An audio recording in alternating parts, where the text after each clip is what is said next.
রহিম অনুপাত রাশি তৈরিটিকে অনুপাতে প্রকাশ করতে হয়। 1 বছর 2 মাস। 1 বছর আমার প্রথম রাশি সমান 1 বছর 2 মাস সমান 14 মাস। দ্বিতীয় রাশি সমান 7 মাস। প্রথম রাশি অনুপাত দ্বিতীয় রাশি, ওই রাশিকে 7 দ্বারা ভাগ করে পাই। 7 কেজি এবং 2 কেজি 300 গ্রাম।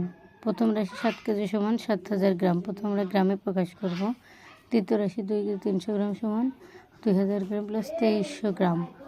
প্রথম রাশি অনুপাত দ্বিতীয় রাশি 70, উভয় রাশিকে 100 দ্বারা ভাগ করে পাই। অনুপাত 2 টাকা 40 পয়সা। প্রথম রাশি 2 টাকা সমান 200 পয়সা। আমরা টাকাকে পয়সাতে রূপান্তরিত করে নিলাম। দ্বিতীয় রাশি সমান 40 পয়সা। প্রথম রাশি অনুপাত দ্বিতীয় রাশি 240। উভয় রাশিকে 10 দ্বারা ভাগ করে দ্বিতীয় উভয় রাশিকে 4 দ্বারা ভাগ করে পাই। তাহলে অনুপাত